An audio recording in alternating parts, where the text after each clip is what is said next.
Solís que haya aceptado participar como ponente.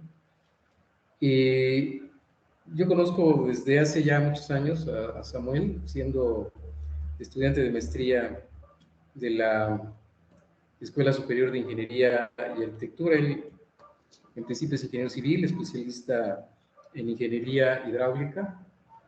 Y pues él su doctorado lo hizo en la Universidad de Austin.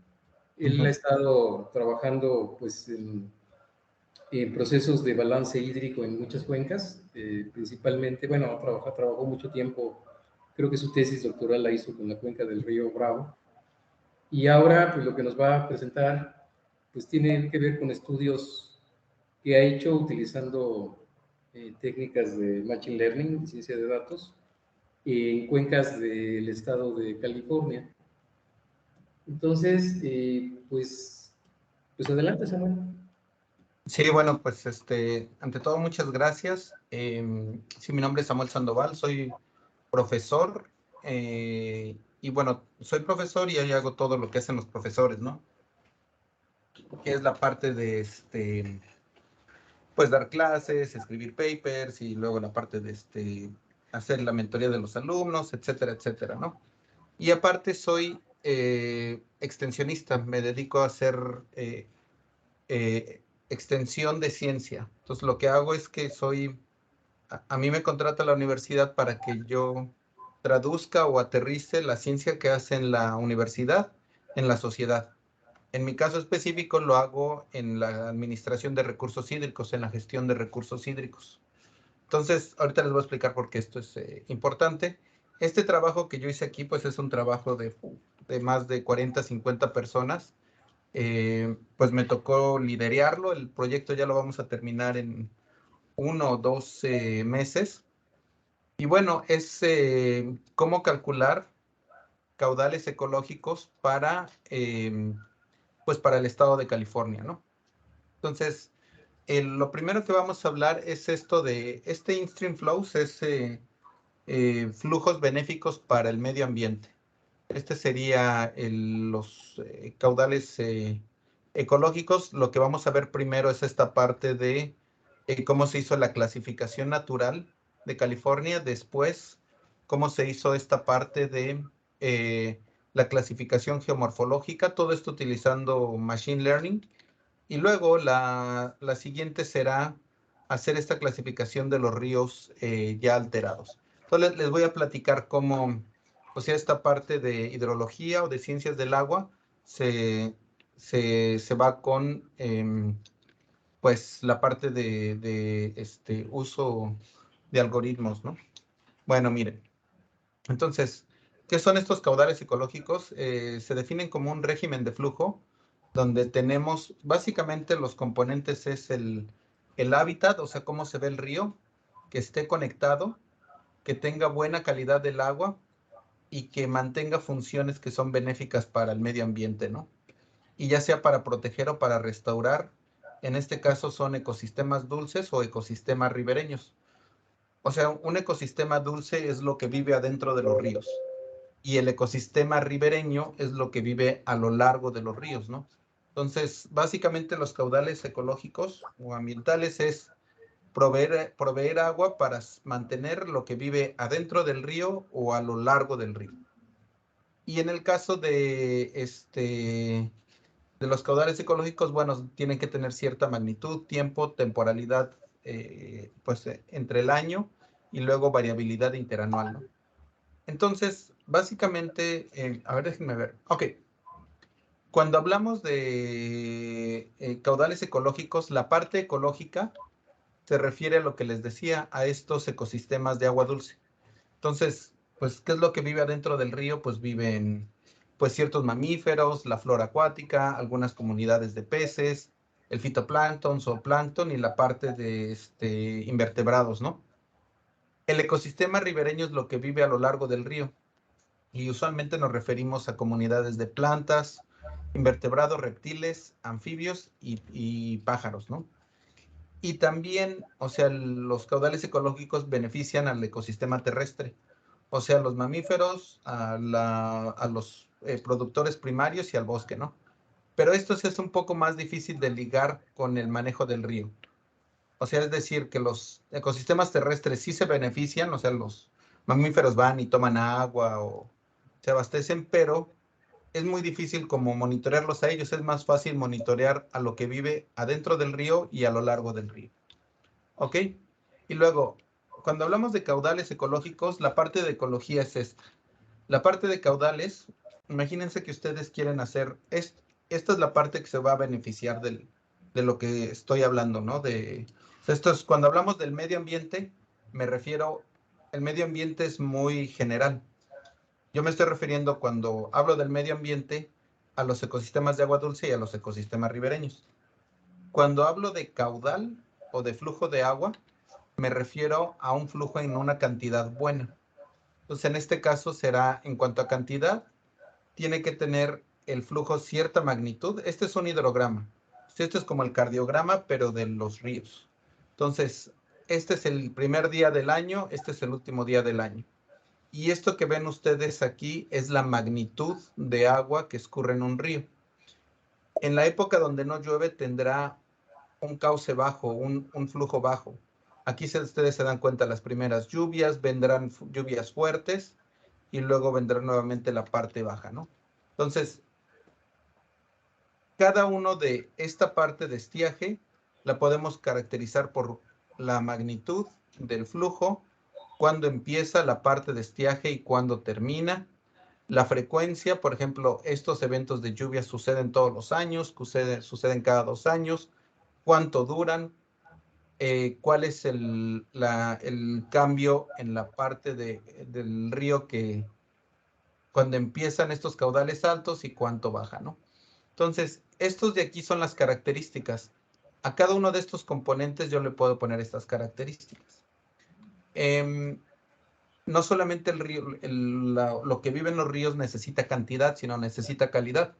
Temperatura, pH, sólidos disueltos, oxígeno disuelto, demanda biológica de oxígeno, baja cantidad de metales, baja salinidad. El hábitat, para mí, imagínense que es, nosotros lo tenemos como, ¿cuál es cómo se ve, nosotros, de nuestro ecosistema, es cómo se ve nuestro alrededor, ¿no? En este caso tenemos edificios, tenemos calles, si estuviéramos en el bosque tendríamos árboles. O sea, ¿cómo definimos nuestro entorno? Es el hábitat.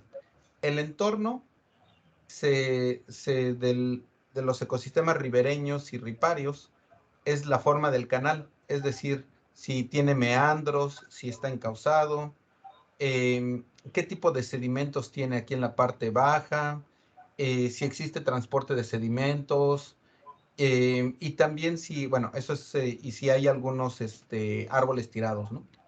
La última parte será la conectividad, y nosotros nos definimos a conectividad longitudinal, o sea, desde la cabecera del río hasta que desemboca en el mar, la transversal, que es del cauce primario a las llanuras de inundación, o sea, a los lados, y luego cómo se conecta con el río, con el agua subterránea y el agua subterránea con el río. Entonces es en 3 dimensiones, o sea, longitudinal, transversal y luego vertical, ¿no?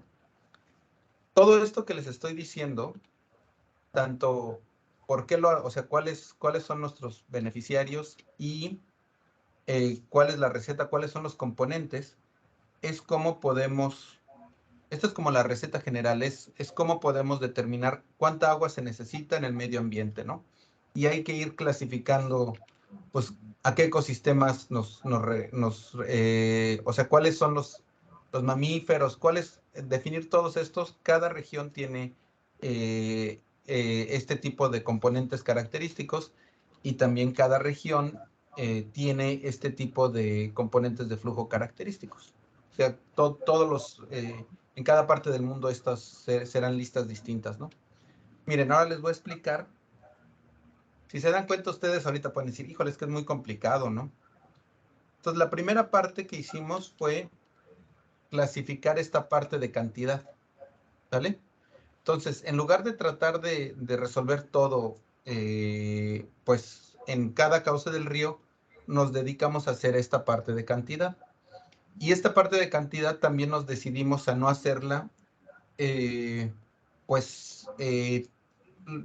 como que toda de una sola vez. Lo que hicimos es que clasificamos los ríos, entonces tienes todos los ríos, ¿no? Y en lugar de tratar de atacar a todos los ríos, lo que haces es que, bueno, primero los divido, ¿no? En qué tipos de ríos son. Y una vez que ya sé qué tipos de ríos son, entonces los utilizo de muestra para obtener estas variables. Básicamente lo que hicimos es, todos los puntitos que ven aquí son estaciones hidrométricas que tienen datos diarios de flujo. Entonces, a lo que hicimos en estas estaciones hidrométricas, le sacamos alguna métrica estadística. O sea, en esta estación, ¿cuál es la mediana del flujo de agosto? O en esta estación, ¿cuándo empieza la parte cuándo empieza el derretimiento de nieve? O hicimos muchas métricas. O sea, en general de estas teníamos como 90 métricas y después las redujimos a las que fueran no redundantes. Y ya que teníamos, o sea, imagínense que aquí eran alrededor este primer estudio lo hicimos con 100 estaciones. O sea, en 100 renglones y luego teníamos en las columnas todas las métricas, otras 100 métricas. La redujimos a 22 y después hicimos un cluster análisis, o sea, un análisis de grupos. Y este análisis de grupos, básicamente lo que hace, el nombre se llama Word, y ahorita les voy a enviar el paper. Y básicamente lo que hicimos aquí es ver qué puntitos, qué estaciones hidrométricas tienen las estadísticas que son más similares, pero que al mismo tiempo ese grupo sea más distinto o sea más distante de los otros grupos. Y fue así que clasificamos estas estaciones entre distintos grupos. Este es el paper. Ahorita se los enseño. Y bueno, pues básicamente así fue como hicimos esta clasificación, ¿no? Después lo que hicimos también fue, una vez que teníamos esta clasificación que es como la solución, esta es nuestra solución, ¿no? Estadística, utilizamos estas otras variables que tienen, que se pueden calcular de forma espacial, o sea, que se pueden calcular en todos los ríos, y tratamos con estas mismas variables llegar a esta solución. ¿Cómo lo hicimos para esto? Pues lo que hicimos es un Classification and Regression Tree, ¿no? Un árbol de clasificación.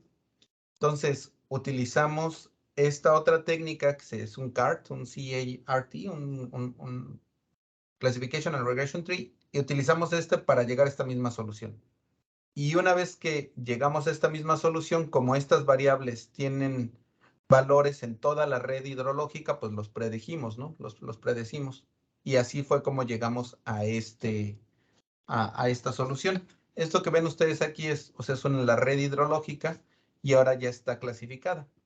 Y nos dimos cuenta que, pues bueno, en esta parte alta son ríos de deshielo, en esta parte baja son ríos que responden a una hidrología de lluvia, y en esta parte mediana, que es de mediana altura, pues es una mezcla entre ríos de deshielo y ríos de lluvia. Ahora, déjenme mostrarles. Ok, no. Esto. Entonces,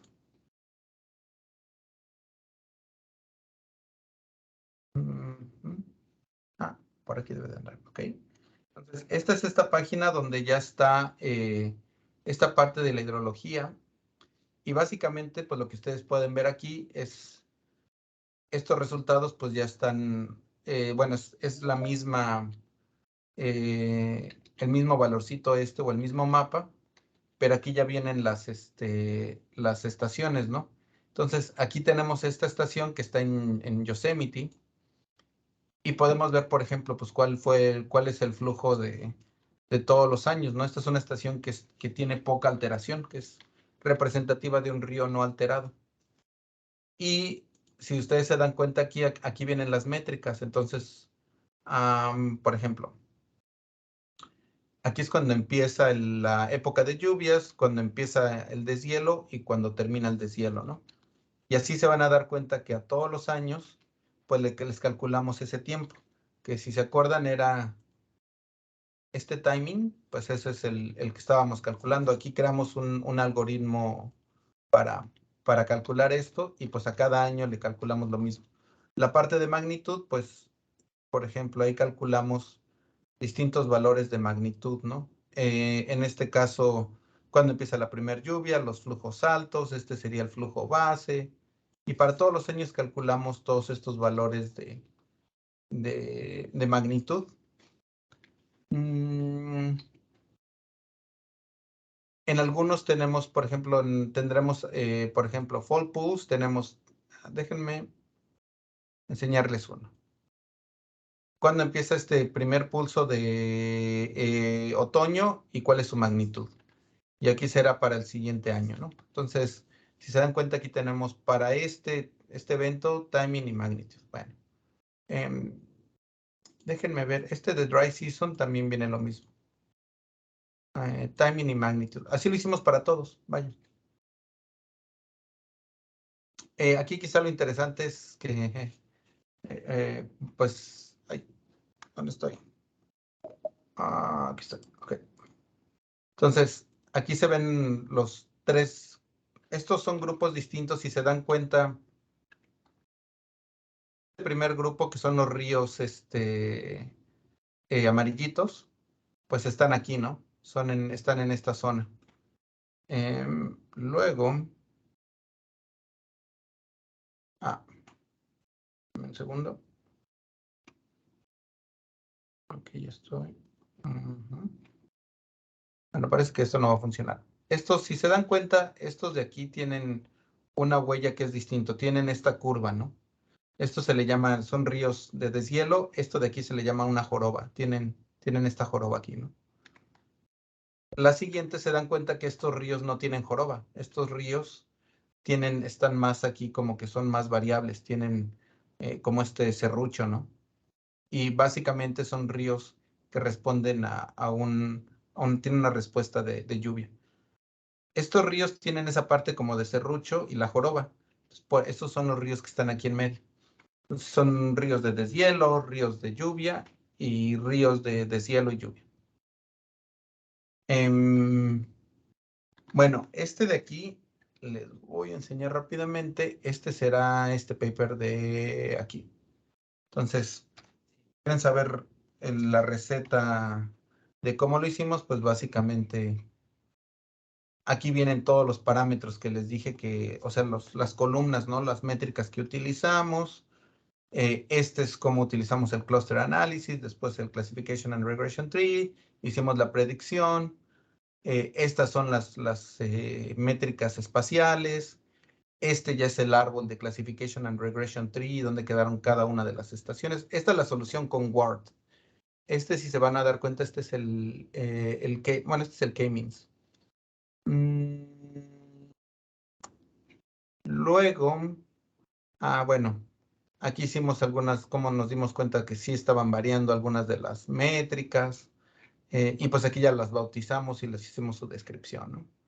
Este es el CART, estos son los resultados del CART, cómo se fueron caracterizando cada uno de esos, como ya que tenemos la solución con otras variables que están espacialmente distribuidas, pues como lo hicimos, ¿no? Y ya pues el mapita al final y dónde está cada uno de ellos. Luego, lo que hicimos después, espérame, déjame, esta presentación tiene, ok, lo que hicimos después fue, miren, estos que ven ustedes aquí son componentes. Entonces, lo que hicimos es encontrar valores para calcular, o sea, esto que ven aquí es un componente, es algo que sucede, es un evento que sucede de forma natural. Este primer pulso de lluvia, estos cauces bajos, cuando hay temporada de precipitación, cuál es el caudal base, cuándo suceden estas avenidas, cómo cambia el flujo de un flujo cuando hay lluvias a cuando es la transición entre el periodo húmedo y el periodo seco, ¿no? Entonces lo que hicimos es que esto es importante porque si lo caracterizas, pues puedes encontrar cuál es este hidrograma y este es el caudal ecológico, ¿no? Este pues beneficia algunos partes del medio ambiente, o sea, algunos de estos, este es un árbol, este es otro árbol, este es un invertebrado, este es un pez, esta es la migración de peces, estas son ranas, ¿no? Y entonces pues se dan cuenta de que estos cuadritos pues, están asociados a todos estos life stages, cómo evolucionan estas especies. Y lo mismo cómo mueve estos cuadritos, cómo también llega a mover pues el sedimento, ¿no? Bueno, lo que hicimos después de aquí es, ay, déjenme ver si puedo quitar esto.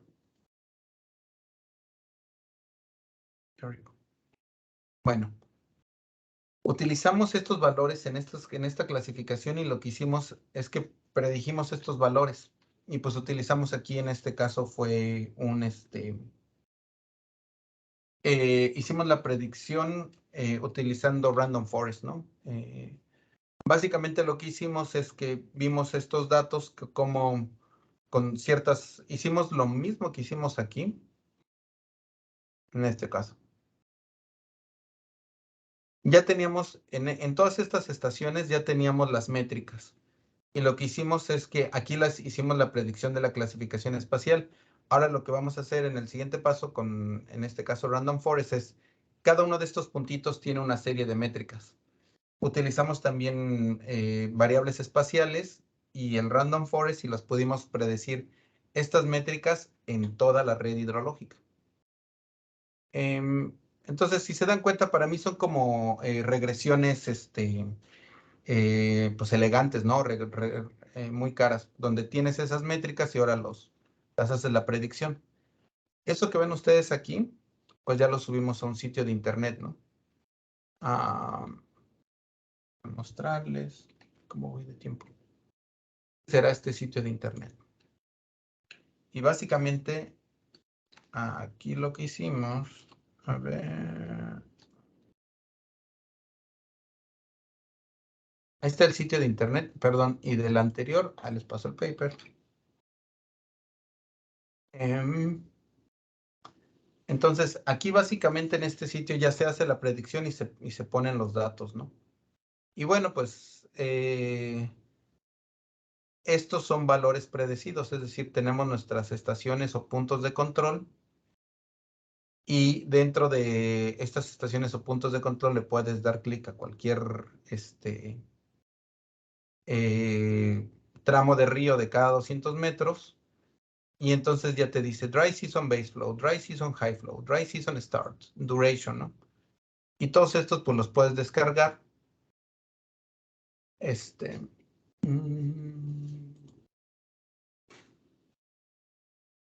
Y pues ya te da los valores predecidos de estas métricas que uno necesita para determinar caudales ecológicos, ¿no? O sea, te da los valores de estas cajitas, ¿no? Te da estos valores de magnitud, tiempo, frecuencia, duración para cada una de estas cajitas que sabemos que es relevante para el medio ambiente. Mira. Estos serían estos valores, ¿no? Entonces ya viene el dry season duration, dry season to wet season duration. Entonces duraba el percentil 10, 150 días. 173, en promedio 200. Y esto sería tanto en días modelado, inferido. Y aquí ya te dice, y lo hicimos para todos los años, considerando todos los años, o para años secos, normales o húmedos. Eso lo hizo la predicción, el modelo de Machine Learning, ¿no? Ese ustedes lo encontrarán aquí. Ese paper es este. Y ese es este de acá. Bien, ahí les dejo el paper. Sí, modelando caudales ecológicos. Y pues les va a decir básicamente cómo utilizó el Random Forest, cómo hizo las predicciones. Este modelo ya estaba construido y nada más lo aplicamos para estas métricas. Siguiente.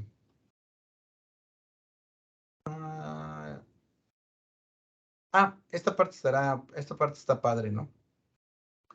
Entonces, si se dan cuenta, lo que hemos hecho hasta aquí es que ya obtuvimos estos valores de magnitud, tiempo, pues fecha, frecuencia, duración y cambio, ¿no? Y estos ya los encontramos para todo primero para estas estaciones y las clasificamos. Y luego para todos los tramos de río, ¿no? Y los predecimos. Pues esos ya están ahí.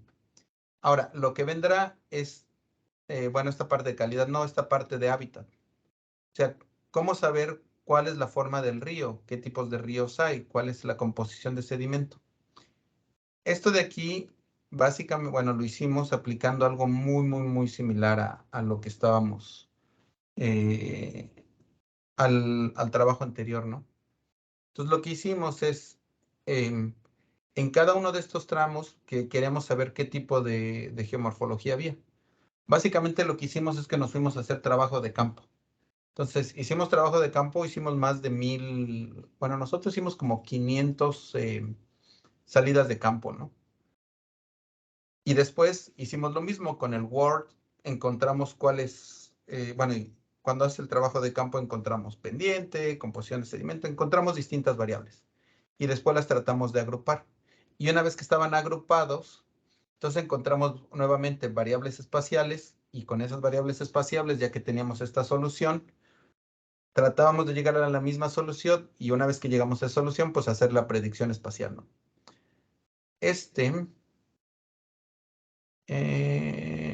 Bueno, el estado lo dividimos en estas regiones que ustedes ven aquí. Y estos son todos los puntitos donde hicimos el trabajo de campo. O sea, estos que ven ustedes aquí es donde nos fuimos a hacer trabajo de campo. Cada puntito de estos es medio día de trabajo. Entonces, 2 puntitos es un día, hay 1000 puntitos. Entonces se imaginarán, ¿no? Y lo tuvimos que hacer en verano cuando el río estaba abajo, porque si lo hacemos en época de lluvias, en invierno, que hay mucha lluvia, pues no. Déjenme, después hicimos la predicción, básicamente esta ya será la predicción, o sea, hicimos la predicción de la geomorfología en todo el estado de California.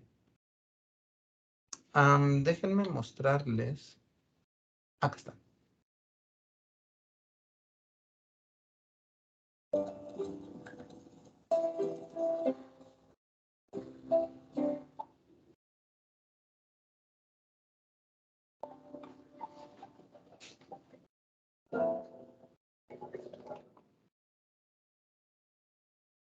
Entonces, pues, como se darán cuenta, y con todos los alumnos de licenciatura, pues los capacitamos y a los alumnos de posgrado y vámonos a los ríos a medirlos, ¿no? Y entonces, pues ahí estábamos. Hay algunas veces que tomábamos imágenes aéreas y lo hacíamos así. Básicamente así se ve. Esto es un nivel. Ahí andamos en los ríos con todo el equipo. A ver si... Ahí nos íbamos con los muchachos a... Ese es un GPS, es la mascota de uno de los alumnos de posgrado. Ahí estábamos, nos íbamos a acampar, ahí está la botella de tequila. Y sí, pues nos íbamos ahí a acampar, ¿no? Entonces, lo que hacíamos es, medíamos el ancho del río. Y luego no solamente medíamos el ancho, pero la profundidad. Entonces, eso es lo que están haciendo aquí ellos dos, ¿no? Están ahí midiendo el ancho. Y luego esta es la profundidad del punto más hondo, ¿no? Ahí lo apuntó. Y luego lo que ella está haciendo es tomando una muestra del río y luego tiene aquí una mallita y entonces se da cuenta la roca en cuál es el hoyo más chiquito que cabe. Y así es como se mide la composición del sedimento. Y luego, pues lo hicimos esa sección transversal ahí en el río y luego nos vamos y hacerla en el siguiente punto del río, ¿no? Este es el río que se llama el río de los americanos, de American River. Y entonces ahí están midiendo el ancho. Ahorita se van a dar cuenta. Miren, un poquito antes.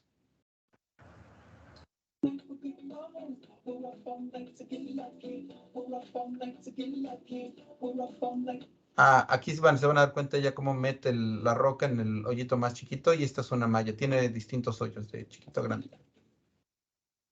Ahí está, ahí se ve. Tiene un hoyo grandote, uno más chiquito y ahí se lleva, ¿no? Entonces, ahí se ve como... Y ya ella le dice, es tal, ¿no? Es tal. Y pues así nos la llevamos, ¿no?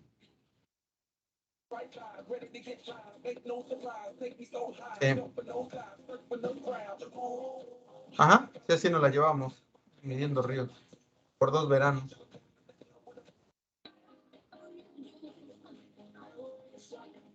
Ujú.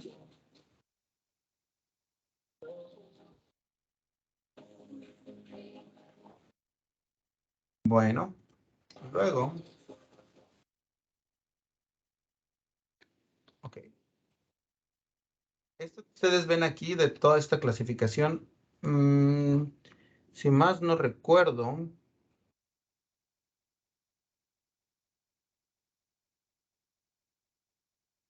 ajá, es este. Este es el paper para hacer la clasificación geomorfológica y pues ahí utilizamos lo mismo, ¿no? Me parece que el que ustedes estarán más interesados es cuando hicimos la clasificación estatal, que es esta de aquí. Machine Learning Predictions predicts rich scale channel types from coarse scale geospatial data.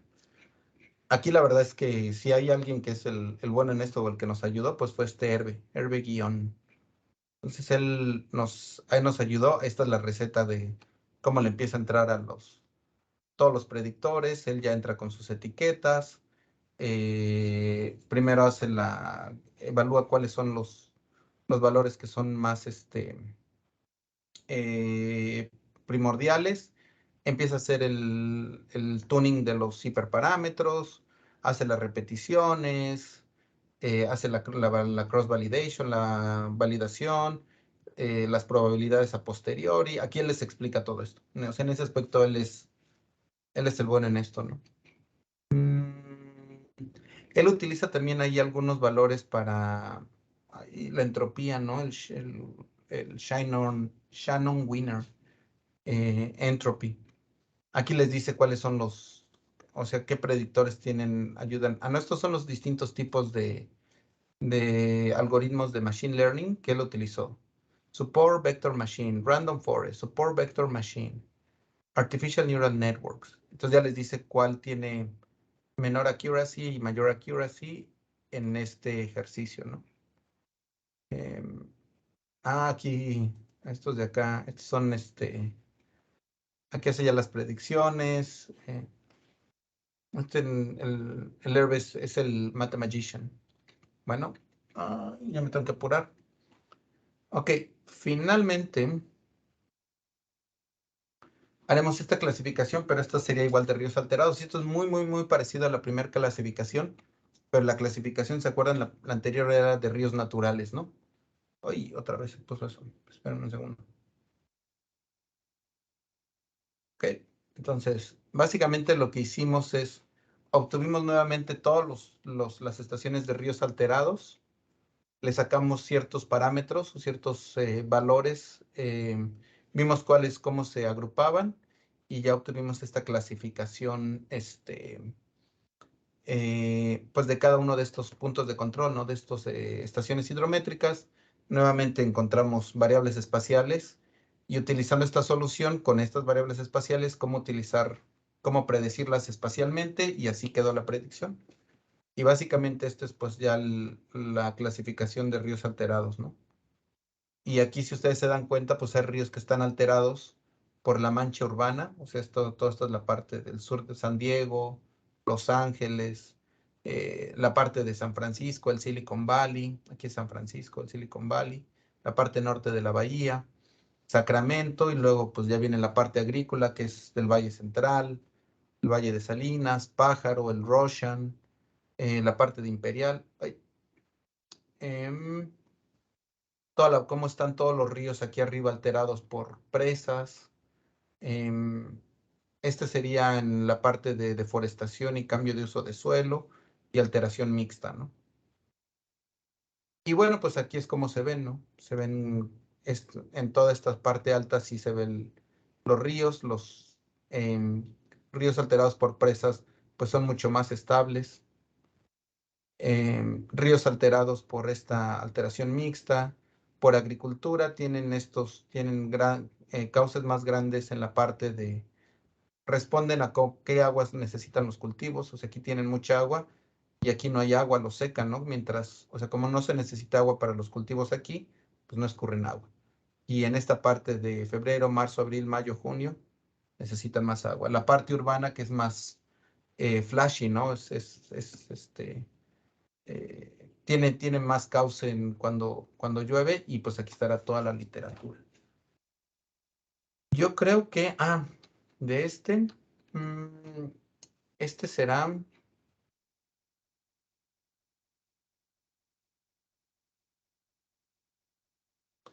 aquí está, este es un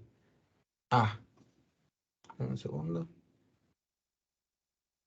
es esta. Entonces, esta será la tesis si quieren ver cómo se hizo esa clasificación, ¿no? Y también les puedo pasar la tesis de cómo se hizo. Esto es para hacer la clasificación hidrológica. Entonces, pues todo esto está altamente documentado. Y yo creo que aquí, por último, eh, bueno, pues se ha hecho todo este trabajo, ¿no? De hacer clasificaciones, determinar cauces en todos los ríos, bueno, caudales ecológicos en todos los ríos. Esto que ustedes ven aquí, esta es la página donde pusimos todo esto como ya en la parte aplicada, ¿no? Cómo determinar la estructura para determinar caudales ecológicos en California, ¿no? Y ustedes aquí pueden encontrar el reporte técnico. eh,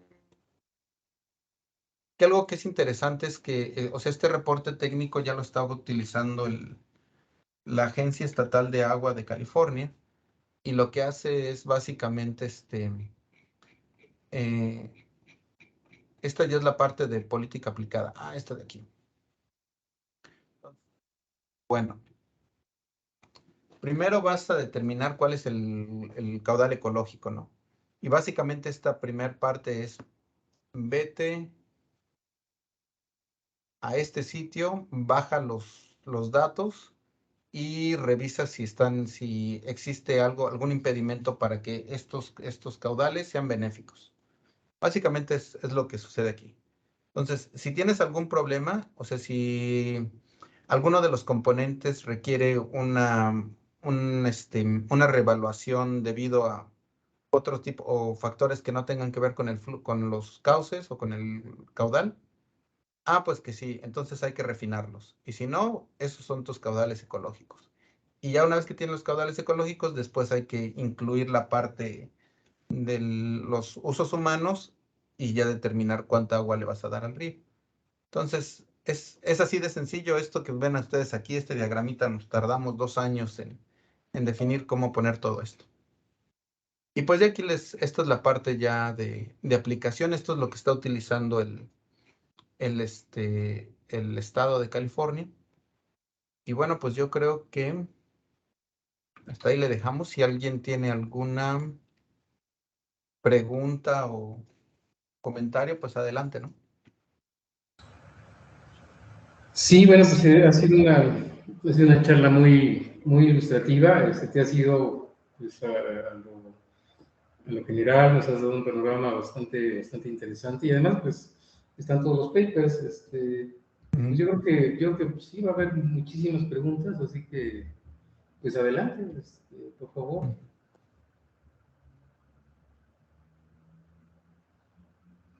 Yo creo que si alguien tiene alguna pregunta o algo, sí, por favor, ahí háganmela. Y puse otra vez esta pantalla para que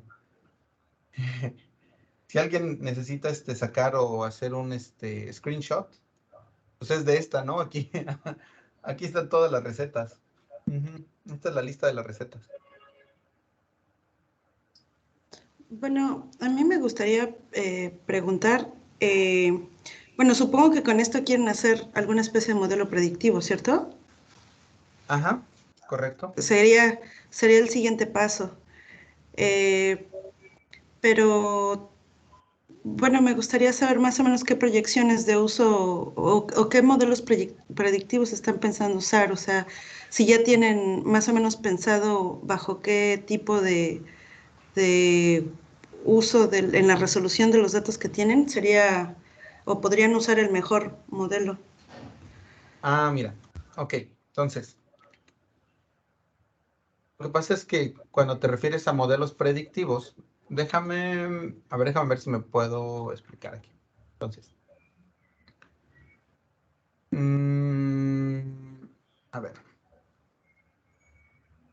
Cuando queremos determinar caudales ecológicos, esto de acá. O sea, son como, queremos determinar los valores o las magnitudes de pues de estos cuadritos, ¿no? Estos cuadritos, el caudal ecológico, básicamente lo vamos a tener en 3 sabores. O sea, y esos 3 sabores es el caudal ecológico. Aquí están, mira, ve. Es un caudal ecológico cuando hay sequía o cuando hay poca agua. Ok, espérame. Entonces, este de aquí abajo es cuando hay poca agua. Este caudal del medio es cuando es un año normal y este caudal de arriba es cuando hay mucha agua. Estos caudales, básicamente eso te digo, son 3 sabores. Entonces, cada año, conforme va pasando la temporada de lluvias, nosotros decimos, este año va a ser un año seco. Entonces, pues sí, desde octubre empieza la temporada de lluvias para febrero, marzo, nos damos cuenta. Aquí también algo que tienes que pensar es que la temporada de lluvias es en invierno. O sea, es un poquito más, es distinto a México. Pero aquí la temporada empieza a llover en octubre, noviembre y termina de llover en marzo. ¿Sale? Conforme va pasando esta temporada de lluvias, aquí ya nos damos cuenta si el que necesitamos es el de abajo, el del medio o el de arriba. Y estos valores sí son estáticos, o sea, no los predecimos. Estos valores son estáticos. Estos valores estáticos ya se los proveemos al usuario y son estos de aquí. O sea, ya tenemos nosotros cómo llenar esos cuadritos o esos valores, por ejemplo, para años secos. Entonces, aquí puedo construir este hidrograma que viste aquí, esta línea gris clarita de abajo, la puedo construir con estos valores. Puedo construir ese hidrograma con estos valores. El del medio lo puedo construir con estos valores moderados. Ahora, lo que tú me estás preguntando, bueno, pero pues, todos los años cambian, ¿no? Sí se está haciendo, sí se hacen modelos para predecir el caudal en el año, ¿no? Esos modelos están un poco más, todavía tienen bastante incertidumbre. O sea, todavía nos cuesta mucho trabajo encontrar o sea, cómo podemos predecir a principios de octubre cuánta agua va a llover para noviembre y diciembre. O cuando estamos en diciembre, cuánta agua va a llover para enero y febrero. Cada 7 días nosotros hacemos predicción aquí en California se hace predicción de caudales y se hace predicción para los siguientes 10, 7, 5, 3 y un día. Tenemos esa predicción. Eso lo hacemos aquí. Se llama este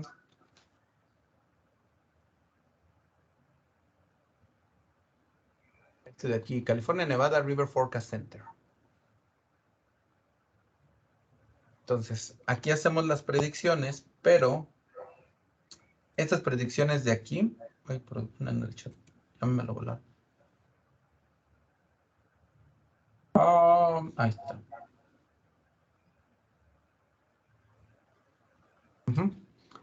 Estos son los únicos lugares donde tenemos predicciones, pero la verdad es que nada más son predicciones en esa, mira, ve, a 5 y 10 días. Si no podemos hacer predicción tan a futuro, y para caudales ecológicos, te digo, nada más tomamos 3 sabores. No sé si me expliqué, o tienen otra pregunta. Estos modelos son modelos de ensamble, ¿eh? Estos son modelos como los que ustedes están pensando de Random Forest o Neural Networks. Sí, ya justo esa era mi pregunta, pero veo que, o sea, la manera en la que están haciendo las predicciones es usando ya las funciones que provee esta plataforma, ¿cierto? Ajá, sí, en algunos casos sí. Estos son para, sí, para flujos diarios, sí. Sí. Ya, muy bien, pero entonces la generación de los datos, o sea, son esos 3 picos los que tienes que proveer para generar el hidrograma. Ah, estos de aquí, ¿no? Tú te mencionas estos tres, Ajá, ¿no? Ok, sí. sí. Cada uno de estos, déjame, ok. Mm, A ver. Yo creo que aquí. Mira, déjame ir acá. Y déjame encontrar uno que esté más fácil. A ver, este.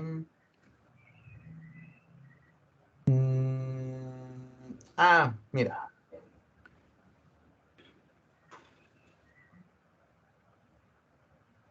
No, ya sé. A ver, déjame ver si puedo encontrar uno de aquí. A ver, este. No, está muy variable. Este de aquí, ¿no? Entonces, este es el río Yuba en este lugar. Y tiene este valor, ¿no? Entonces, aquí, déjame ver si... Aquí está. ¿Cuándo empieza este primer evento de lluvia? En cuanto a temporalidad, este es el percentil 10, el 90, 50, 25 y 90. O sea, cuando empieza a llover, ese primer pulso empieza aquí. Y la magnitud empieza acá, ¿no?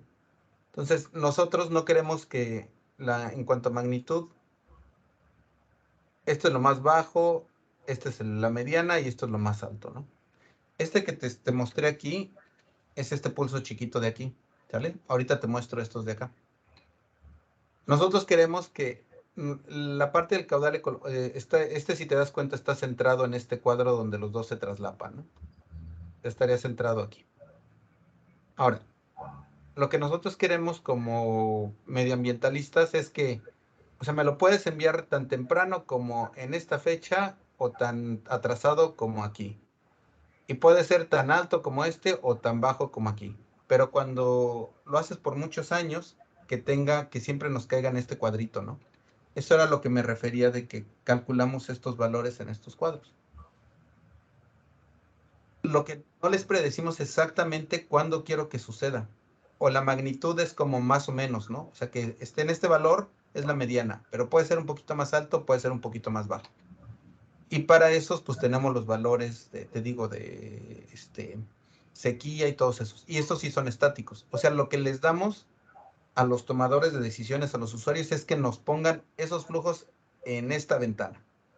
Si lo pueden poner antes o lo pueden poner después, eso es su problema. Pero que nos los pongan aquí, porque el ecosistema evoluciona en esto.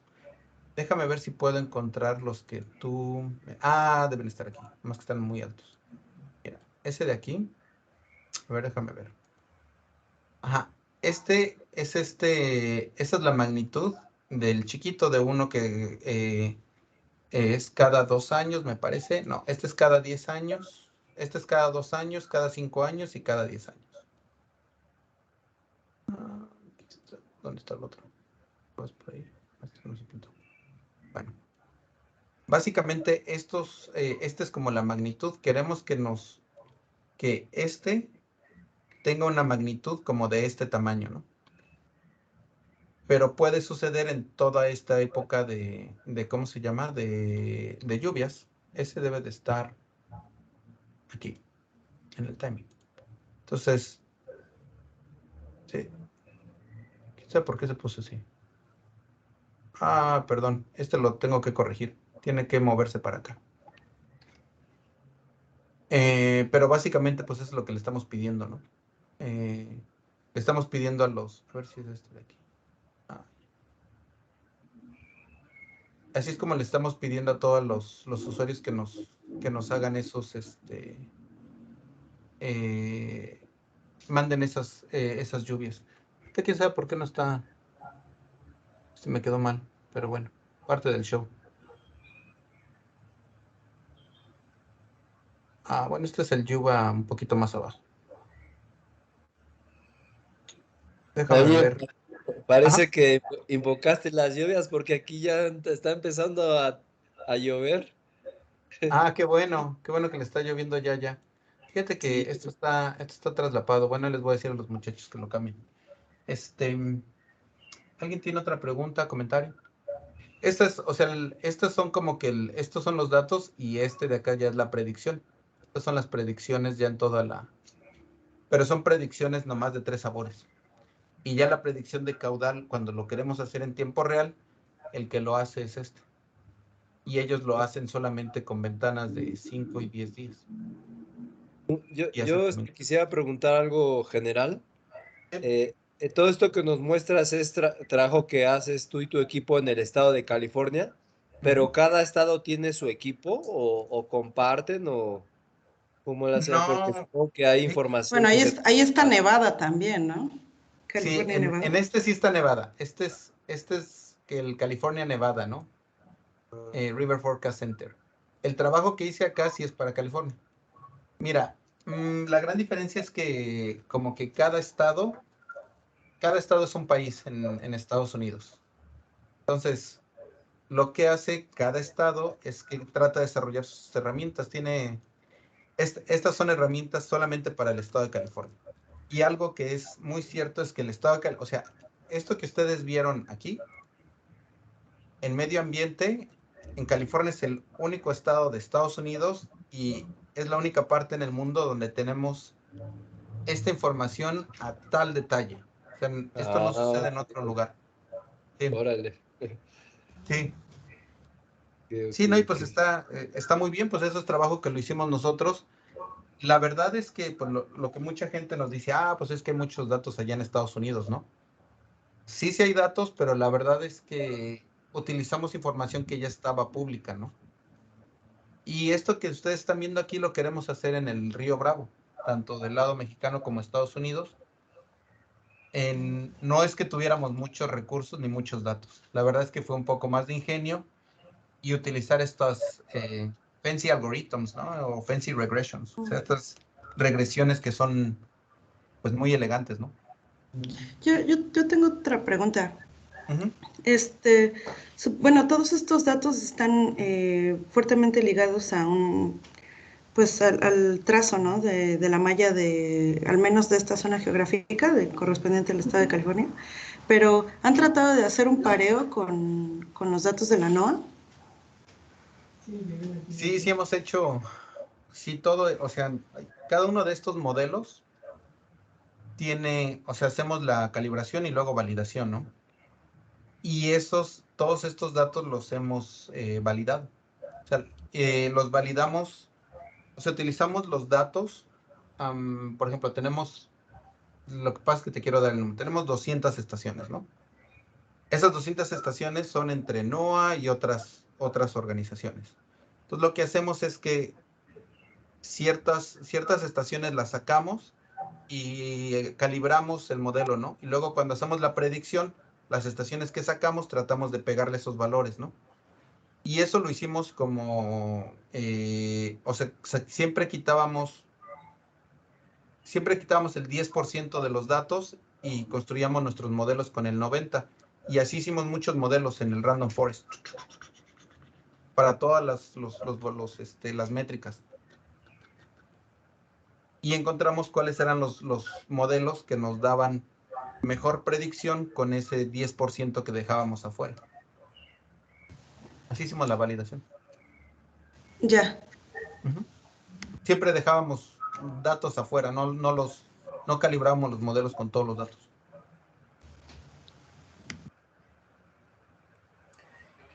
Bien, Samuel, mira, yo tengo más bien curiosidad. Lo que pasa es que en algún momento comentabas precisamente que se habían utilizado modelos utilizando Random Forest.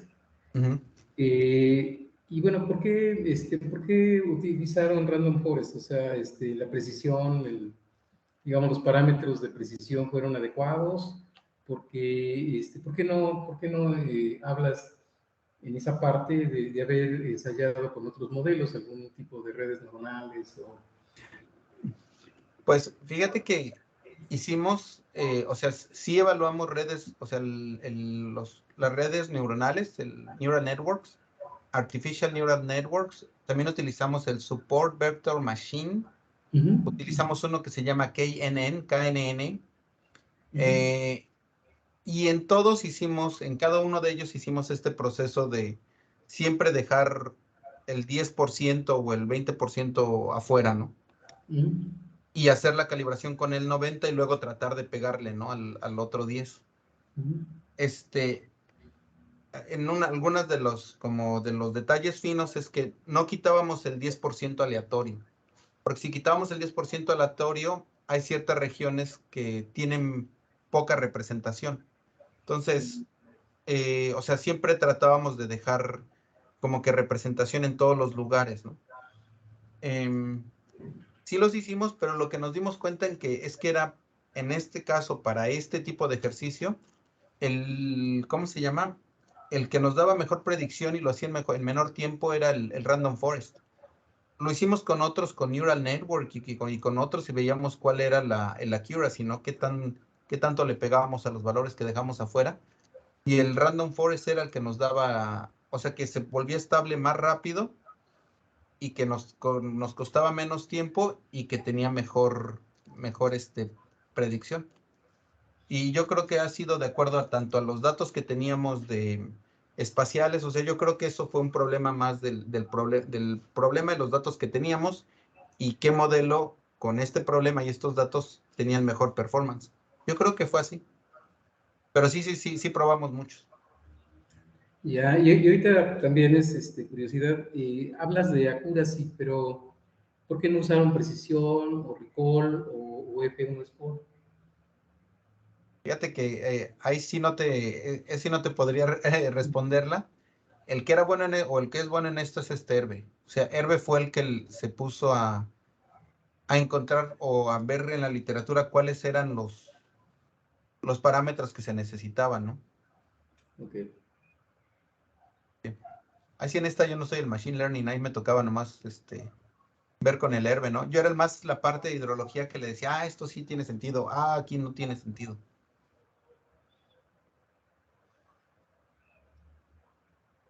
Bueno, ¿alguna otra pregunta? Pues yo tengo bastantes dudas, varias preguntas. Estaba muy interesante la charla, me gusta mucho esa combinación de disciplinas, ¿no? Es importante como hacer el ensamble con todas las metodologías que están apareciendo y comparar con las metodologías clásicas, ¿no? Que muchas veces Sí. también se hacían con otras metodologías. Pero sí tengo un montón de dudas que, sobre todo, hay unas que tienen que ver mucho con la parte técnica, pero creo que la más importante que se me dio en este momento fue, después de la caracterización de los flujos y todo eso, pues venía esa segunda parte que se me olvida cómo se llamaba, que hicieron la salida de campo y eso, ¿no? Esa salida de campo fue en el 2015, ¿no? Y me imagino que se hizo una sola vez, entonces, pero pues hay eventos hidrológicos que tienen un cambio bastante grande, como por ejemplo la aparición de nuevos meandros, ¿no? Sí. O cambios sustanciales de las últimas épocas, precisamente por el cambio climático, bueno, cosas que se pueden estar dando en este momento, ¿no? Mi pregunta iba más como por ese lado, o sea, la pregunta general, y es sobre del 2015 al 2022, o de pronto si en el mismo 2015, quizás hicieron algunas adaptaciones satelitales de acuerdo a los datos que se tomaron en el mismo lugar, ¿no? Como que para después volver a hacer alguna predicción sin necesidad de volver a hacer el estudio de campo, ¿no? Entonces, una pregunta iba como por ese lado más o menos, que es más general, ¿no? Fíjate, Andrés, que sí lo hicimos. Es que hay un buen de cosas que básicamente, ya una vez que tenemos estos puntitos, o sea, ya que tenemos todos nuestros sitios de campo, en algunos lugares tenemos imágenes LiDAR, tenemos imágenes de alta resolución de modelos de elevación y imágenes satelitales. Y ahí lo que hicimos es con la imagen satelital, bueno, O sea, hicimos lo mismo, ¿no? Ya tienes tus puntitos, entonces, y sabes cómo se clasifican. Y tienes imagen LiDAR que es espacial, entonces ver con esa imagen LiDAR espacial cómo puedes predecir o extrapolar, ¿no? Esa clasificación a otros ríos. Sí, sí fue posible hacerla, pero solamente en ciertas regiones donde tenemos ríos que usualmente que no tienen tanta agua. Eso fue en el sur de California. En el sur de California sí pudimos hacer eso. En la parte norte es donde están todos los ríos que están en la parte boscosa y están muy, muy abajo. Entonces la imagen LiDAR no nos permite entrar tanto. Pero sí, sí lo pudimos hacer. Sí, sí nos tocó hacer esa predicción. Estuvo padre. Sí, Esa la hizo porque otro ufólogo. eso está súper bien, ¿no? Porque realmente le da más vigencia al modelo y sí lo permite extrapolar un poco más de tiempo, ¿no? Sí, se puede correr Eh, otra vez. sí, y tenía otra pequeña pregunta Sí. y fue algo que me llamó la atención en ese momento que lo mostró, pero bueno, al final decidieron por Regression Trees o Random Forest, ¿no? Pero no por cuál de los dos. Pues el Classification and Regression Tree, ese fue para hacer clasificación, para extender clasificaciones. Y o sea, es para ponerle, cuando ya clasificas, esa clasificación, cómo la extiendes. Y cada uno de esos puntos, las métricas, las predijimos en toda la red, pero ahí sí utilizamos Random Forest. O sea, en uno nomás le pasábamos el colorcito, o sea, sabíamos en cada río más o menos como de qué tipo de clasificación era. Pero para pasar la métrica, y eso fueron como 25, 28 métricas, utilizamos Random Forest. Sí. Y probamos muchos, pero el que más nos funcionó fue Random Forest. Sí, eso estaba viendo. En la tablita que se mostró, hay un montón de métodos, ¿no? Estaba SVM, estaba Linear, bueno, hay un montón ahí. Sí. Pero me pareció muy curioso que entre los primeros no vi el Random Forest, o no sé si no me fijé, pero entonces los que vi más eran muchos de support vector. No sé si la elección realmente fue por tiempo de cómputo o si Ajá, fue por accuracy, porque es que casi todos estaban cercanos más o menos como al 0.6, ¿no? ajá, Y ajá, ajá. 0.6 por ese lado. Entonces, sí, la Sí, pregunta era como sobre la decisión de por qué el método, ¿no? De Random Forest, me pareció, no estoy muy seguro. Ajá, arriba está el este, SB linear, exacto. ajá, Ah, son casi SVM iguales. Linear. Y está hasta arriba, ajá. Pero este de aquí al final sí. O sea, pues los dos nos estaban dando como el mismo valor, pero se tardaba menos en correr Claro. el Random Forest. Y después nos dimos cuenta, porque esto es en una sola cuenca, que es en el Sacramento. Y cuando lo empezamos a extrapolar a otras, nos dimos cuenta que el que estaba funcionando mejor era Random Forest. Ah, claro. Pero en todos, o sea, en todas las regiones, en todos los lugares, nos fuimos a correr toda la lista de modelos. O sea, eso sí lo hicimos. Ah, perfecto. No, ya con eso ya Ujú. soluciona mi inquietud. Sí, No, muchas gracias, Samuel. sí. La, si tienen 5 minutos, déjenme presentarles algo que está muy, muy chido. ¿Tienen 5 minutos? No, sí, ¿cómo andan? Sí, sí, por favor, Sí, adelante. sí, adelante, por favor. Miren, Venga de ahí, como dicen. esto es algo que hicimos, que nada más es cuando dejas a los alumnos, andaba, trabajando ah, me descuidé un ratito de ellos y que se ponen a construir este modelo. Entonces, este de aquí se llama, bueno, está Water Review, pero está también en español que se llama Literagua y está en portugués, ¿sale? Básicamente lo que hicimos aquí fue hacer el, pues la literatura, hacer una bibliografía, un análisis bibliográfico de todos los papers escritos en recursos hídricos en Latinoamérica. O sea, todo lo que tiene que ver de México, bueno, sí, de aquí de la frontera, o sea, de México para el sur. Descargamos todos los papers y una vez que descargamos todos los papers en inglés, español y portugués, le aplicamos un otro algoritmo que se llama LDA, Latent Direct, y el LA ya no me acuerdo qué es.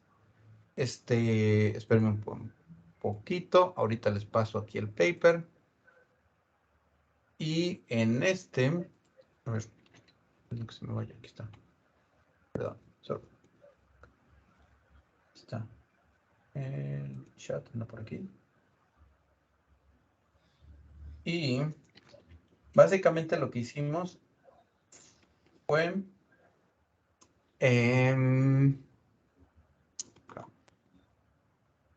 este estudio está interesante, este es distinto a los otros algoritmos. Lo que hace este algoritmo es que ve todas las palabras y cuando le pones muchos documentos, empieza a ver que hay documentos que existe la concurrencia de palabras. O sea que si hay agua, calidad, muestra, y hay otros documentos o tienen muchos documentos, pero se da cuenta de que hay un grupo de documentos que siempre tienen agua, calidad, muestra, oxígeno disuelto y sus sólidos suspendidos, ¿no? Entonces dice, oye, pues, ¿sabes qué? Yo no sé el nombre de esto, pero todos estos papers concurren este grupo de palabras. Y en todos estos otros concurren este grupo de palabras. Entonces, básicamente lo que hace ese modelo, por ejemplo aquí, vamos a ponerle, a ver si esto lo pone. Pero aquí ya está también.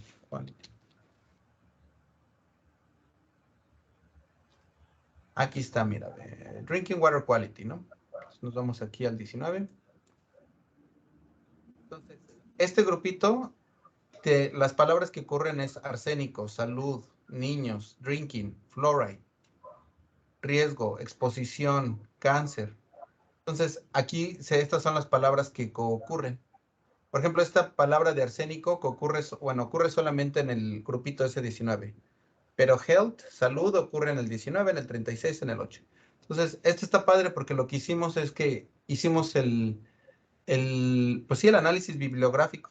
Entonces, eso lo vamos a presentar dentro de poco, pero básicamente todos los papers ya los agrupamos y ya los bautizamos. O sea, ya sabemos a qué se refieren.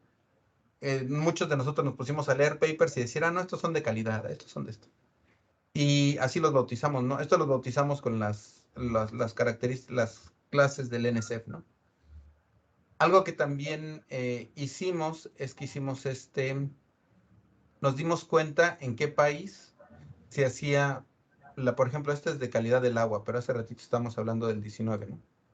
Entonces, ¿en qué países, qué número de artículos hay relacionados a calidad del agua, Drinking Water Quality? Y ya una vez que tienes estos, pues puedes hacer aquí, puedes bajarlos, puedes descargarlos. Déjame ver si... Search Options. Creo que estoy de aquí. Ahí viene, debe de venir. Básicamente lo que haces es que puedes ver o seleccionar estos del grupo 19, bajas y ya tienes tu literatura de... Aquí está. El grupito, este se llama el grupito 19. Y le das... Creo que para acá, cerrar. Y esto ya es la lista de todos ellos. Fueron 170, ¿no? Y ya lo bajas. Y tarán, tienes ya tienes tu lista bibliográfica de todos los papers que se han escrito de calidad del agua en Latinoamérica. Y aquí ya viene el autor. Bueno, estos son en inglés, ¿no? Los puedes buscar en español y en portugués. Lo interesante es que el algoritmo no, o sea, puede ser en cualquier idioma, ¿no? Pero cuando le pones todos los archivos de un idioma, se da cuenta qué palabras concurren de ese idioma. Entonces, estos, por ejemplo, son los de concurrencia en inglés, ¿no? Parte de esto, déjame ver, hicimos, me lo tengo que volver a aprender. Nos dimos cuenta en qué lugares, cuáles son los temas más estudiados y menos estudiados. O sea, bright spots, más estudiados, blind spots, menos estudiados. Déjenme mostrarles por... Tenemos 3 grupos, ¿no? Básicamente, México y Brasil son los que hacen más investigación del agua. Y entre México, Brasil, Argentina y Chile, son los países que entre estos 4 se produce alrededor del 70% de la investigación de recursos hídricos en Latinoamérica. O sea, estos 4, Brasil por mucho, después México, Argentina y Chile, y párale de contar. O sea, estos son los 4 países, los demás, pues son chiquititos, producen cierta... Estos serán los temas que, por ejemplo, más se estudian en Brasil, ¿no? Bueno, en este caso de las cuales ciencias, ¿no? Aquí te das cuenta también en ingeniería, documentos hechos de ingeniería, quién es ecología, toxicología, hidrología. Ajá. Estos serán, por ejemplo, Brasil, estas son las ramas en las cuales hace más investigación. Y esto será México. Y México, estas son las ramas en las que hace menos investigación y estas son las de Brasil.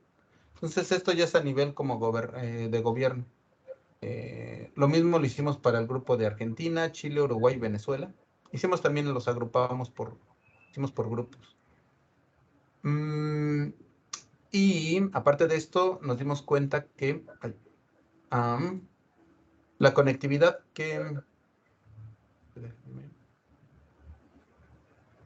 creo que lo puse por acá. Denme un segundo. Ya. Ajá, estos son, o sea que, por ejemplo, Brasil se cita mucho entre Argentina y México. México, pues, ahí lo citan todos, ¿no? Chile, estos son a los países, la investigación de dónde más cita. Argentina, los que más cita. Venezuela, pues ahí solamente a Colombia y estos. Ahí uno se da cuenta cómo están estas redes ¿quién está? Bueno, Brasil, pues a todos los citan, ¿no? Voy a ponerle aquí el reset. Y aquí algo que quería ver, en un segundo. Estos son, aquí está. El que está más padre creo que es este. Por ejemplo, la hidrología, pues tiene una relación muy fuerte entre todos. Déjenme ponerle aquí en mi. Aquí está, creo que esta es la hidrología. Ajá, hidrología y recursos hídricos. Aquí uno empieza a ver todos los, por ejemplo, ecología, solamente lo citan la gente de geografía, medio ambiente, plantas, estadística, microbiología, ¿no? Entonces, aquí lo que podemos ver, por ejemplo, agronomía, está muy aislada. Solamente, usualmente agronomía y ciencias del suelo se citan entre ellos. Plant Physiology, de aquí está chistoso. Plant Physiology se citan entre ellos. Este es como entre ellos mismos se citan esa misma ciencia multidisciplinaria y luego como Forest Science, Soil Science y Botany. Entonces, esto es como la ciencia de la ciencia, ¿no? Entre quienes, estos, si se dan cuenta, aquí nomás entre ellos se la pasan citándose. Mineralogía y Geochemistry. Pero estos están desconectados de todos los demás, ¿no? Entonces, hicimos así este análisis de quién se cita entre quién. Este estuvo padre. Y bueno, pues lo hicimos así entre inglés, español y portugués. Y ya pues aquí quienes lo hicimos y varios de los recursos. En fin. Este es otro que está muy, muy padre. ¿Cómo se llama? Este proyecto me gustó mucho. Y la verdad es que salió sin pensar, ¿no? Los muchachos cuando me descuidé un rato y se pusieron a programar juntos. ¿Alguien tiene alguna pregunta? Perdón que me pasé. Les dejo también las ligas. Bueno, pues creo que ya no tenemos más preguntas. Pues muy bien. Bueno, yo quisiera hacer un comentario. En realidad, pues este tema que nos acabas de hablar sería muy bueno para el grupo, pues incluso que nos pudieran dar una charla más detallada. Hay algunos especialistas entre los asistentes, como Andrés Telles, que hacía preguntas hace un rato, la misma Solkin que habló al principio. Ellos saben bastante sobre análisis de sentimiento y procesamiento del lenguaje natural. Entonces, pues yo creo que ahí se podrían encontrar puntos de colaboración muy interesantes. También, pues en el grupo, uno de mis estudiantes, no sé si anda por aquí, Ángel Elías, y no lo veo. Él trabaja algoritmos de clusterización, entonces también podría ser muy interesante hacer una revisión de los métodos. Y en fin, pues creo que hay muchos puntos de encuentro, pues yo creo que valdría la pena.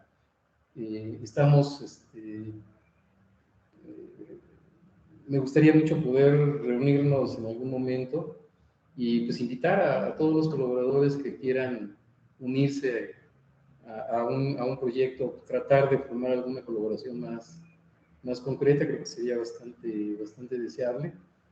Y bueno, pues lo único que me resta es, bueno, pues abran todos sus micrófonos, vamos a darle un aplauso a Samuel.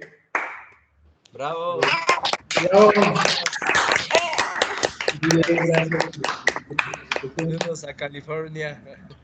Hace un momento te mandé, ¿cómo se llama? Tu constancia de participación. Entonces, no sé si la quisieras presentar.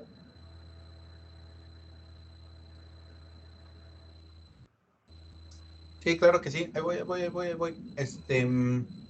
Y también algo que les quería comentar.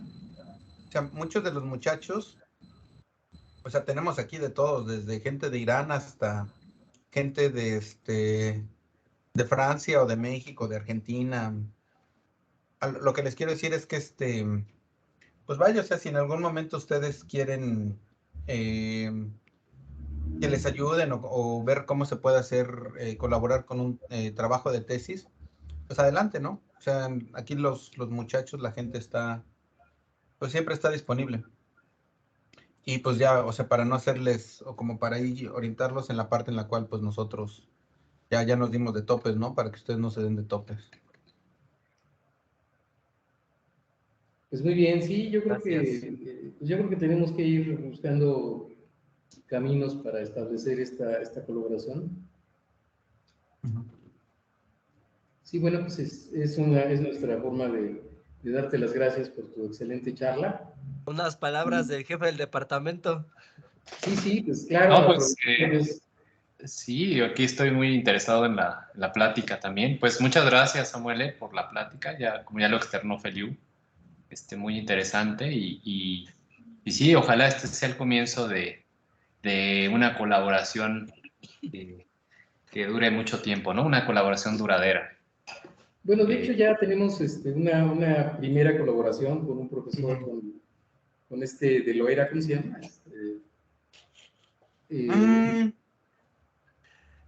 Sí, es cierto. Ahorita me acuerdo, se me olvidó su nombre.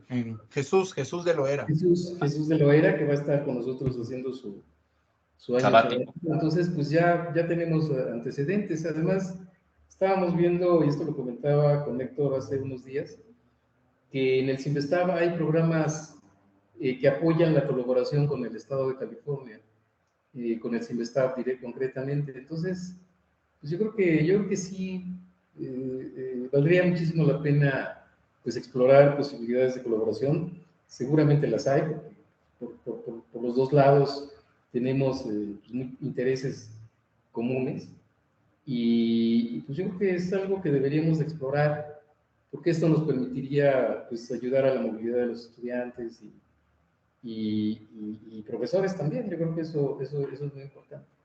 Pues yo creo que vamos pensándole, si quieres, pues tú y yo estamos en contacto y pues ya cuando haya alguna reunión concreta, pues hacemos una invitación pues a quienes quieran unirse. Bueno, Sí, claro que sí. Ahí yo creo que también la invitación a todos los alumnos y profesores, si tienen ahí algún interés, pues la verdad es que estamos ahí a un correo de distancia, ¿no? claro. Y ahí les paso los datos. Bueno, el mío. Las cosas que ustedes se dieron cuenta que me la pasé haciendo. Sí. Este es el sitio de nuestro laboratorio de gestión del agua. Y se van a dar cuenta que pues ahí es un sitio de todos los muchachos, ¿no? Somos todos trabajando juntos. Y ya pues ahí estamos, ¿no? Esa parte de ahí la vieron aquí en Library. Esta es la parte de extensión que yo les decía. En fin, pues sí, con el placer de ahí de ayudarlos, de colaborar. Sí, muchas gracias, Samuel. Pues muchas gracias, Samuel.